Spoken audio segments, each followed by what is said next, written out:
ಕೋಲಾರದಲ್ಲಿ ವರದಕ್ಷಿಣೆ ಕಿರುಕುಳಕ್ಕೆ ಬೇಸತ್ತು ಆತ್ಮಹತ್ಯೆಗೆ ಶರಣಾಗಿದ್ದ ನವವಿವಾಹಿತೆ ಪ್ರಕರಣದಲ್ಲಿ ಆರೋಪಿಗಳನ್ನು ಪೊಲೀಸರು ಬಂಧಿಸಿಲ್ಲ ಅಂತ ಪ್ರತಿಭಟನೆ ಮಾಡಲಾಗ್ತಾ ಇದೆ. ನ್ಯೂಸ್ 5ಗೆ ಸ್ವಾಗತ. ಮೃತಳ ಕುಟುಂಬಸ್ಥರು ಪೊಲೀಸ್ ಠಾಣೆಯ ಎದುರು ಇದುವರೆಗೂ ಯಾಕೆ ಆರೋಪಿಗಳನ್ನ ಬಂಧಿಸಿಲ್ಲ ಅಂತ ಪ್ರತಿಭಟನೆಯನ್ನ ನಡೆಸ್ತಾ ಇದ್ದಾರೆ. ಇನ್ನು ಆಗಸ್ಟ್ 24ರಂದು ಮಾನಸ ಅನ್ನೋರು ಆತ್ಮಹತ್ಯೆಗೆ ಶರಣಾಗಿದ್ರು. ವರದಕ್ಷಿಣೆ ಕಿರುಕುಳಕ್ಕೆ ಬೇಸತ್ತು ನಮ್ಮ ಮಗಳು ಆತ್ಮಹತ್ಯೆ ಮಾಡಿಕೊಂಡಿದ್ದಾಳೆ ಅಂತ ಕುಟುಂಬಸ್ಥರು ಆರೋಪವನ್ನ ಮಾಡಿದ್ದು, ಪತಿ ಹಾಗೂ ಕುಟುಂಬದವರನ್ನ ಕೂಡಲೇ ಬಂಧಿಸಬೇಕು ಅಂತ ಹೇಳಿ ಇದೀಗ ಪ್ರತಿಭಟನೆಯನ್ನ ನಡೆಸ್ತಾ ಇದ್ದಾರೆ. ಉಲ್ಲಾಸ್ ಗೌಡ ಜೊತೆ ಮದುವೆಯಾದ 1 ವರ್ಷದಲ್ಲೇ ಮಾನಸ ಆತ್ಮಹತ್ಯೆ ಮಾಡಿಕೊಂಡಿದ್ರು. ಹೀಗಾಗಿ ಪತಿಯ ಮನೆಯ ಎದುರೇ ಅಂತ್ಯ ಸಂಸ್ಕಾರ ಮಾಡಲು ಸಂಬಂಧಿಕರು ಮುಂದಾಗಿದ್ರು.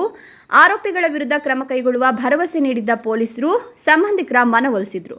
ಆದರೆ ಇದುವರೆಗೂ ಆರೋಪಿಗಳನ್ನು ಬಂಧಿಸದಿದ್ದಕ್ಕೆ ಪೊಲೀಸರ ವಿರುದ್ಧ ಸದ್ಯ ಪ್ರತಿಭಟನೆಯನ್ನು ಮಾಡಲಾಗ್ತಿದ್ದು, ಕೋಲಾರ ನಗರದ ಉಪ ಪೊಲೀಸ್ ಅಧೀಕ್ಷಕರ ಕಚೇರಿ ಬಳಿ ಪ್ರತಿಭಟನೆ ನಡೆಸಲಾಗ್ತಿದೆ.